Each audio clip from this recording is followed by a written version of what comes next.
We gather here today to decide whether Claudius is to be found guilty or not guilty. We have a prosecutor, Bess Cruft, along with many witnesses to help contribute to the overall decision of the court. All rise! Now let's begin.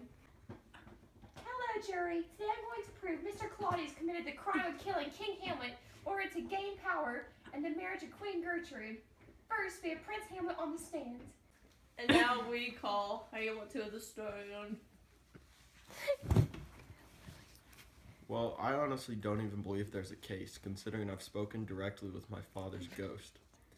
He claims, "My custom of the afternoon, upon my secure hour, thy uncle stole with juice of cursed Hebanon in a vial, and in the porches of my ears did pour the leprous distilment, whose effects hold such enmity with blood of man that swift as quicksilver courses through the natural gates and alleys of the body, and with a sudden vigor doth posset and curd, like eager droppings into the milk, the thin and wholesome blood.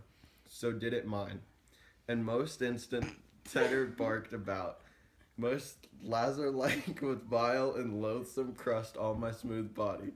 Thus was I, sleeping by a brother's hand of life, of crown, of queen, at once dispatched, cut off even in the blossoms of my skin."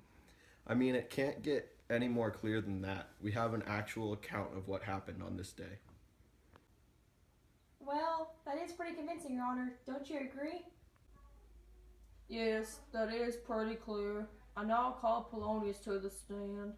Do you agree that your role in this case might be biased, considering you are a part of his court?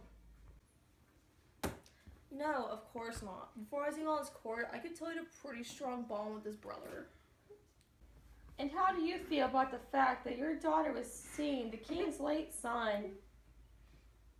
I'll admit it, I'm not happy. I told her, take yourself a baby. That you have taken these tenders, the true pay, which are not sterling. Tender yourself more dearly, or do not crack the wind to the poor. Phrase, running it through. You tender me a fool. I believe she's his fool for associating herself with him. Thank you. I now call Gertrude to the stand.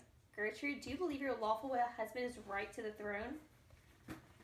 Yes, of course. I love my dear Hamlet. However, he should cast thy knighted colour off, and let thine eye look like a friend on Denmark. Seek for his noble father in the dust. He should also know the common, all that lives must die, passing through nature to eternity. It is obviously hard for a young man to accept a new father into his life, so that's why I think my boy is making all these crazy accusations. So are you saying your son is exaggerating? Despite the fact that he is my son, yes, I will have to admit that he is dragging this on a little too long. I thought to myself, why seems it so particular with thee? And I get that it's his dad, but still, it's time to move on. I'm sorry for your loss. May Ophelia please rise. Ophelia, please share your thoughts with Hamlet and his credibility. Well, at first, I believed that I truly did love him. Now my feelings have changed. He came to see me, bewildered. He took me by the wrist and held me hard. Then goes he to the length of his arm, and with his other hand thus o'er his brow, he falls to such pursuit of my face, and he would draw it. Long stayed he so. At last, a little shaking of my arm, and thrice his head, thus waving up and down, he raised a sigh so piteous and profound, as it did seem to shatter at his bulk and end his being.